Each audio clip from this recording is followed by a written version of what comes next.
मायरे में फराज भी दूसरी शादी करने लगा है और इधर फहमी भी एमन की जल्दी से जल्दी शादी करवाना चाहती हैं। एमन के लिए जब रुहीला रिश्ता लेकर आती है तो वहीं पर फ़ाखर और आइनी आ जाते हैं और आइनी आकर सबके सामने कह देती है कि मैं एमन के साथ क्या किसी भी लड़की के साथ ऐसा नहीं होने दूंगी, आप यहाँ से चले जाएं। तो वो रिश्ते वाले इनकार कर कर चले जाते हैं। तो फहमी आइनी पर बहुत ही ज़्यादा गुस्सा करती है और कहती है कि तुमने तो अपना घर बसा लिया है, अब तुम मेरी बेटी के साथ ये कर रही हो, उसका रिश्ता क्यों नहीं होने देती। तो आइनी कहती है कि पुप्पो आप पहले ही हमारा हाल देख चुकी हैं, आपको पता है कि मुझे कितनी मुश्किलें हो रही हैं। एमन की अभी पढ़ने की उम्र है, शादी करने की नहीं है, तो आप उसको पढ़ाएं, शादी ना करें उसकी।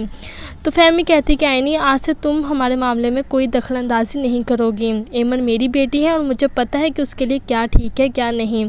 तो वहीं पर समीना भी आ जाती है और आकर कहती है कि फहमी आइनी बिल्कुल ठीक कह रही है, पहले ही हमने गलती कर चुके हैं कि फ़ाखर और आइनी की इतनी जल्दी शादी करवा कर। तो फहमी कहती है कि भाभी आप ना ही कुछ कहें तो बेहतर है, वो मेरी बेटी है और मुझे पता है कि उसके लिए क्या ठीक है क्या नहीं। रुहीला हबीब को कहते हैं कि तुम्हारी बेटी आइनी की वजह से मेरी आज इतनी बेइज्जती हुई है। तो हबीब कहता है कि क्या हुआ है। तो रुहीला कहती है कि आज एमन को देखने के लिए कुछ लोग आए थे, तो आइनी ने उनकी बेइज्जती करके उनको घर से निकाल दिया।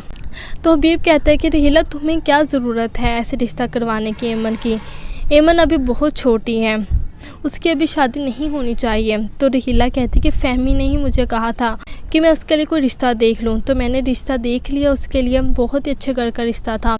तो हबीब कहते कि ठीक है तुम अपना मूड ठीक करो, मैं आइनी से बात करता हूँ। फिर हबीब जाकर आइनी को कहता है कि बेटा रुहीला ने जो भी किया है वो सवाब की नीयत से ही किया था, उसका कोई गलत तरीका नहीं था। तो आइनी कहती कि बाबा इतनी छोटी उम्र में शादी मेरी कर कर आपने मेरे साथ जुल्म ही किया है, आपको मेरी इतनी जल्दी शादी नहीं करनी चाहिए थी और आप वही एमन के साथ कर रही हैं, एमन कैसे संभालेगी ये सब कुछ।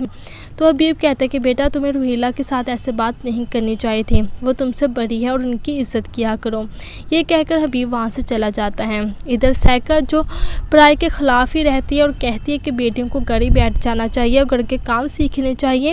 फराज उससे दूसरी शादी की इजाज़त के लिए पेपर पर साइन करवा लेता है और उस बात का सैका को पता ही नहीं होता। सैका जब वो पेपर समीना के पास लेकर आती हैं तो समीना उसको बताती है कि क्या तुमने फराज को दूसरी शादी की इजाज़त दी है। तो सैका कहती है कि नहीं भाभी, मैंने तो कभी उसको इजाज़त नहीं दी।